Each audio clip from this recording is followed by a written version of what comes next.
sa Decatondo para sa ating lubak challenge. Ayan, para itest ang ating OKM Racing na shock absorber na pwede nyo mapanalunan. Siyempre galing to sa Philippine Santal Corporation. Andito tayo para itest ang performance ng ating OKM Racing sa ating motorcycle.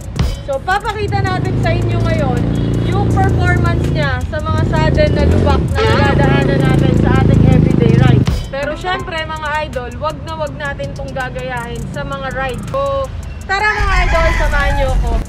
Tignan natin anong performance na OKM Racing.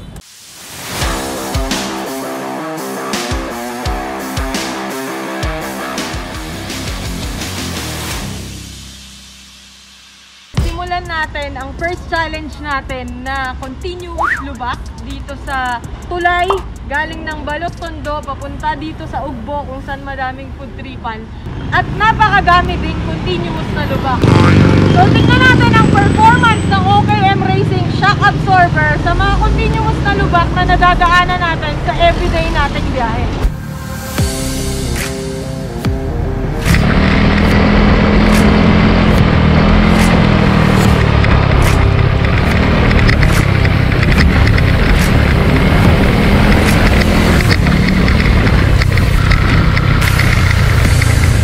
Can see, hindi masyadong gumagalaw yung compression natin at hindi masyado din nagre-rebound. So, nandun lang siya sa mid. Sinet ko talaga siya na hindi masyadong malambot at hindi rin masyadong matigas yung ating shock absorber. Tingnan natin siya dun sa susunod nating mga challenge. Ito yung ating OKM Racing na shock absorber. Yung rebound niya, ito yung adjustable rebound niya.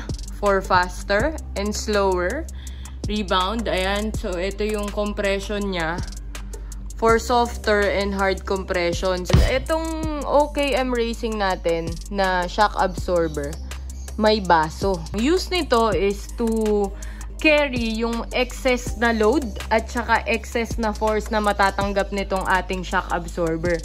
So yun mga idol, second lubak challenge tayo. Andito tayo ngayon sa PNR kung saan itetest natin ang performance ng OKM Racing shock absorber natin sa mga relays ng trend na nadadaanan natin. Pero syempre mga idol, hindi natin tatakbuhin yung relays. Syempre dadaanan lang natin yung relays ng trend. So gagawin natin mga idol ang challenge na to doon sa railroad crossing sa May Tayuman. So tara, samahan nyo ako.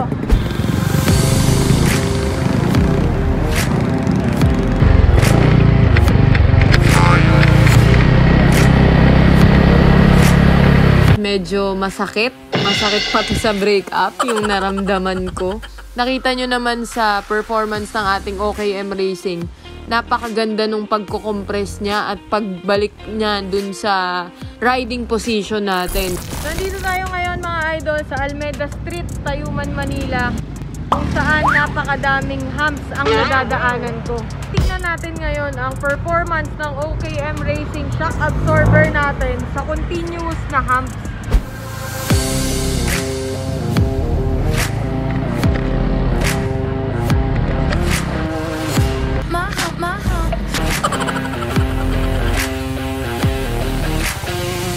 Tapos na rin tayo sa ating My Humps challenge. Sobrang stable. Napakaganda nung performance. Consistent nung damping niya. So yun mga idol, andito ngayon tayo sa Gagalangin Tondo. So mga idol, hindi ito lubak. Hindi ito lubak na karaniwan nating nadadaanan. Ito ay isang bangketa challenge, kung saan ay hindi natin maiiwasan lalong-lalo na sa gitna ng traffic. Itong challenge na to ay ginagawa ko para sa visual purposes at performance test ng ating OKM Racing shock absorber. So tara mga idol, tignan natin ang performance ng ating shock absorber sa bangketa papuntang road.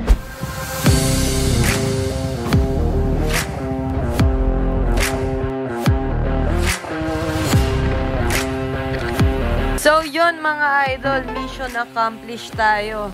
Nakita naman natin mga idol kung paano natin sinet based on the rider's choice, rider's preference, at yung weight natin syempre. Sinet natin siya as mid lang talaga.